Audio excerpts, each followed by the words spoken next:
Hello friends, movie start होती है और हम एक इंस्टाग्राम इन्फ्लुएंसर मेडिसन को देखते हैं जो कि अपने फॉलोअर्स की डिमांड पर उन्हें अलग अलग प्लेसेस को दिखाती है। इस वक्त वो थाईलैंड में इसी काम के लिए आई थी। दरअसल इस ट्रिप को उसके बॉयफ्रेंड रायन ने प्लान किया था, जिसे कुछ दिन पहले ही यहाँ पर आना था, लेकिन कुछ काम की वजह से वो यहाँ नहीं आ पाता।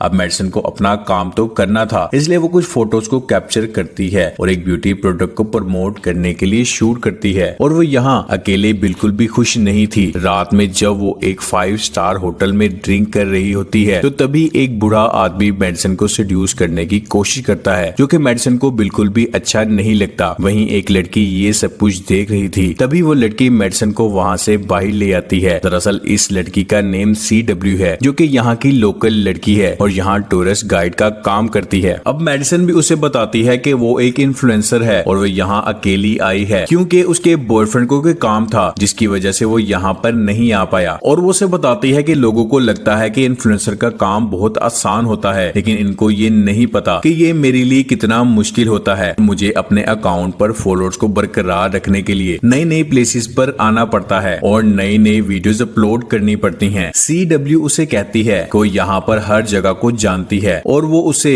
वो प्लेसेस दिखा सकती है जिसे वो कैप्चर करके अच्छे व्यूज हासिल कर सकती है। अब मेडिसन को तो पहले ही अच्छी प्लेसेस की तलाश थी और CW भी एक टूरिस्ट थी, तो CW उसे अलग अलग प्लेसेस पर लेकर जाती है जहाँ पर मेडिसन बहुत सारी फोटोज और वीडियोस को कैप्चर करती है। अब इस दौरान वो बहुत एंजॉय कर रहे थे। अब मेडिसन को CW पर पूरा भरोसा हो चुका था। 2 दिन घूमने के बाद मेडिसन जब अपने होटल में वापस आती है तो वो देखती है कि दरवाजा खुला हुआ था और किसी ने मेडिसन का सारा सामान चोरी कर लिया था, जिसमें उसका पासपोर्ट भी शामिल था। ये देखकर मेडिसन बहुत परेशान हो जाती है। वो CW को बुलाती है। CW उसे कंप्लेन करने को कहती है। इसके बाद CW उसे एक फॉर्म देती है जो कि पासपोर्ट रिन्यूअल का था, लेकिन इस पासपोर्ट को बनाने में 2 हफ्ते लगने थे। अब मेडिसन बहुत परेशान थी क्योंकि उसे जल्दी वापस जाना था और उसे वहाँ बहुत से अर्जेंट काम थे। रात में वो इस इंसिडेंट के बारे में रायन को बताती है, जिस पर रायन बहुत परेशान हो जाता है और वो देखती है कि उसे मेडिसन की बजाय उसके सोशल अकाउंट की फिक्र थी कि अगर वो इतने दिनों तक शूट नहीं कर पाएगी तो फॉलोअर्स कम हो जाएंगे, जिस पर मेडिसन को बहुत गुस्सा आता है और वो कॉल को कट कर देती है। अब वो कुछ दिन तक CW के साथ ही रहती है और अलग अलग जगह पर जाकर शूट करती है। वो CW को भी शूट करने के लिए कहती है। वो मेडिसन को अपने बर्थ मार्क की वजह से शूट करने से मना कर देती है। अब क्योंकि वो दोनों काफी दिन तक साथ थे तो CW उसे अपने घर पर ले जाती है और फिर CW उसे अपने साथ एक आइलैंड पे ले जाने का फैसला करती है, जो कि बहुत यूनिक था, जिसके लिए मेडिसन भी मान जाती है। अब वो दोनों सुबह वहाँ के लिए निकल जाते हैं। मेडिसन को शूट के लिए नई नई प्लेसेस चाहिए थी और वो ये नहीं सोचती कि उसे कोई खतरा भी हो सकता है। वो बस अपने शूट के लिए CW के साथ कहीं भी जाने के लिए तैयार थी। अब कुछ देर सफर के बाद वो दोनों एक आइलैंड पर पहुंच जाते हैं जहां पर उन दोनों के अलावा कोई भी नहीं था। मेडिसन उस जगह को देखकर बहुत खुश थी। वो वहां एक लकड़ी पर 7 लाइन्स को देखती है। रात में वो दोनों आग जलाकर बातें कर रहे थे। मेडिसन उसे कहती है कि इस तरह की कैंपेन उसने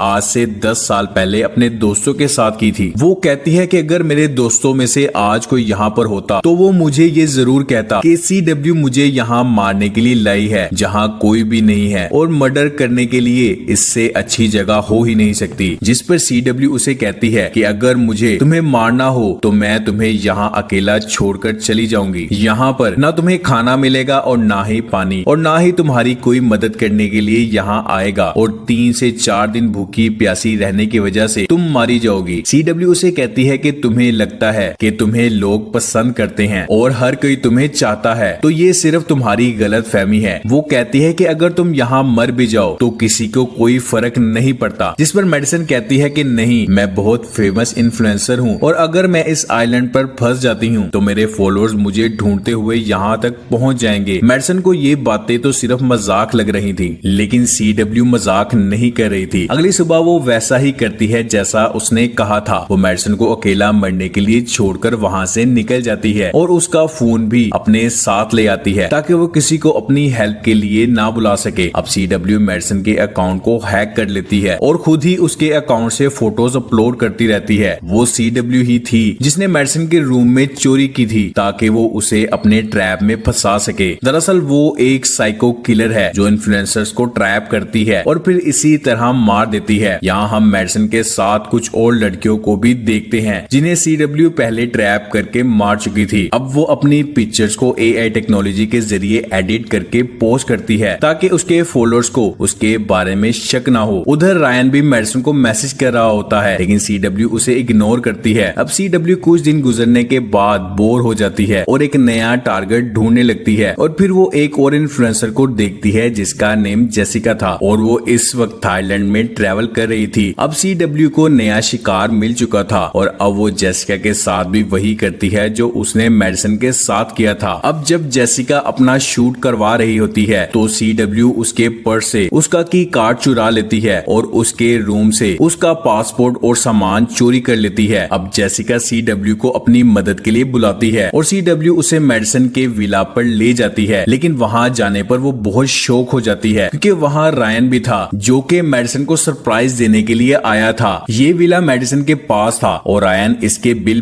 पे कर रहा था और रायन के पास यहाँ की की भी थी जिससे वो अंदर आया था। CW ने जेसिका को बताया था कि ये विला उसके नाम पर है और वो यहाँ अकेली रहती है और फिर CW रायन से झूठ बोलती है कि मेडिसन ने उसे यहाँ रहने की परमिशन दी है। रायन इस बात पर यकीन कर लेता है। सुबह में CW रायन को मेडिसन की आवाज में कॉल करती है। ये सब वो AI की मदद से कर रही थी। CW मेडिसन बनकर कहती है कि अब हमें ब्रेकअप हो चुका है और तुम यहाँ से चले जाओ। रायन मेडिसन के बिहेवियर से थोड़ा कंफ्यूज था इसलिए वो मेडिसन के आने तक उसी विला में रुकने का डिसाइड करता है। अब रायन का यहाँ रुकना CW के लिए तो काफी बुरी खबर थी। अब जब रायन जेसिका की फोटो ले रहा होता है तो वो कहता है कि मेडिसन तुम्हारी तरह एक इन्फ्लुएंसर है लेकिन उसका पासपोर्ट चोरी हो गया था जिसके बाद CW ने उसकी मदद की थी। ये सुनकर जेसिका को CW पर शक हो जाता है। अब जब जेसिका CW के बारे में पता करने के लिए मेडिसन को मैसेज करती है तो ये मैसेज CW को रिसीव होता है जिससे CW को पता चल जाता है कि जेसिका को उस पर शक हो चुका है। अब जेसिका जितनी जल्दी हो सके यहाँ से जाना चाहती थी और इस बारे में CW को पता चल चुका था और अब उसे पता था कि अगर जेसिका यहाँ से गई तो वो सीधा पुलिस के पास जाएगी। इसलिए CW जेसिका पर अटैक करती है और उसे दीवार पर मारती है और अपनी हील को उसकी गर्दन पर रखकर उसे मार देती है। CW रायन को भी मारना चाहती थी लेकिन तभी उसे एक नोटिफिकेशन आता है जिसमें रायन ने CW को मेंशन करके लिखा था कि वो मेडिसन की फ्रेंड है। अब CW को खुद की आइडेंटिफिकेशन छुपाने के लिए इस पोस्ट को डिलीट करना था। अगली सुबह रायन मेडिसन की एक पोस्ट चेक करती है जिसमें वो किसी दूसरे आदमी के साथ थी जिसे देखकर रायन उदास हो जाता है। CW रायन से कहती है कि मेडिसन घर जा चुकी है। दरअसल ये फोटो भी CW ने ही मेडिसन के अकाउंट से पोस्ट की थी। CW उसे कहती है कि तुम उसे मनाने के लिए यहाँ तक आ गए हो लेकिन अगर वो इस बात को नहीं समझती तो वो तुम्हारे लायक नहीं है। अब रायन मेडिसन की पोस्ट को देखता है जिसमें फोटो क्वालिटी भी अच्छी नहीं होती और मेडिसन के अकाउंट पर फॉलोअर्स भी कम हो जाते हैं। अब रायन CW को इन्फ्लुएंसर बनाने का ऑफर देता है क्योंकि उसे लगता है कि CW के बर्थ मार्क की वजह से उसके फेमस होने के चांसेस ज्यादा हैं। लेकिन CW उसकी बात नहीं मानती। रात में जब दोनों ड्रिंक कर रहे होते हैं तो CW रायन की ड्रिंक में नींद की दवा मिला देती है और उसे घर लाती है। अब रायन बेहोश होने लगता है। अब वो रायन को अपने कमरे में ले आती है और उसके कपड़ों को हटाती है और उसके साथ सो जाती है जिससे सुबह रायन को लगता है कि इन दोनों के दरमियान रात में कुछ हुआ है और वो रायन के मोबाइल से अपनी पिक्चर्स भी डिलीट कर देती है। अगले दिन जब रायन खुद को इस हालत में देखता है तो उसे कल रात के बारे में कुछ भी याद नहीं था। इवनिंग में CW उसे स्टेशन पर छोड़ देती है और मेडिसन के डॉक्यूमेंट्स भी जला देती है। फिर हमें फ्लैशबैक को दिखाया जाता है कि रायन और मेडिसन कैसे मिले थे और फिर उसने मेडिसन को इन्फ्लुएंसर बनाया। वो इतनी जल्दी हार नहीं मानता और फोटो को देखकर उसी होटल में आ जाता है जहां मेडिसन पहले आई थी। वहां जाने पर रिसेप्शनिस्ट उसे बताती है कि मेडिसन कभी यहाँ पर आई ही नहीं। रायन काफी कंफ्यूज हो जाता है। तभी वो आदमी रायन के पास आता है। तभी रायन उसे मेडिसन की पिक दिखाता है और पूछता है कि क्या उसने मेडिसन को कहीं देखा है। उसे मेडिसन और CW के बारे में सब कुछ याद आ जाता है और वो कहता है कि जो फोटो मेडिसन ने 2 दिन पहले अपलोड की थी वो फेक है क्योंकि उसमें बादल नहीं है क्योंकि इस वक्त मूनसून का सीजन है और हर वक्त आसमान बादलों से भरा रहता है। अब यहाँ रायन भी अपनी इन्वेस्टिगेशन स्टार्ट करता है और वो फोटो जो मेडिसन ने अपने पासपोर्ट खोने के बाद अपलोड की थी उसका फिल्टर हटाने पर उसे पता चलता है कि ये मेडिसन नहीं बल्कि CW CW है जिसने उसका अकाउंट हैक किया हुआ है। अब वो जल्दी से उसी विला में आ जाता है जहाँ पर उसे कुछ भी नहीं मिलता सिवाय CW के बैग के, जिसे पढ़ने पर उसे आइलैंड और बोट के बारे में पता चल जाता है। जब CW दोबारा विला पर आती है तो रायन उसे पकड़ लेता है और उसे चाकू दिखाकर मेडिसन के बारे में पूछता है। अब रायन उसे कहता है कि मुझे मेडिसन के पास ले जाओ, लेकिन उसे ये नहीं पता था कि CW बहुत ही चालाक लड़की है। वो जाते हुए उस पर अटैक कर देती है और पानी में खींचकर उसे मार देती है। अब वो बाहर आकर मेडिसन के अकाउंट से रायन के ऊपर झूठे इल्जाम लगाती है, जिससे मेडिसन के फॉलोअर्स मेडिसन को सपोर्ट करने के लिए उसकी फेवर में कमेंट्स करने लगते हैं। अब जब CW कुछ दिन बाद फिर से उसी आइलैंड पर जाती है जहाँ पर मेडिसन को उसने अकेला छोड़ा था, तो वो वहाँ आग जलती हुई देखकर काफी हैरान हो जाती है। और अब उस लकड़ी पर 25 लाइंस थी, जिससे ये पता चलता है कि मेडिसन अभी जिंदा है और CW मेडिसन को ढूंढने लगती है। तभी मेडिसन पीछे से आकर CW पर अटैक कर देती है और उसकी बोट को लेकर वहाँ से चली जाती है। CW को जब होश आता है तो वो मेडिसन को अपनी बोट ले जाते हुए देखती है और तभी वो ये देखकर मुस्कुराने लगती है। और इसी के साथ इस मूवी का एंड हो जाता है।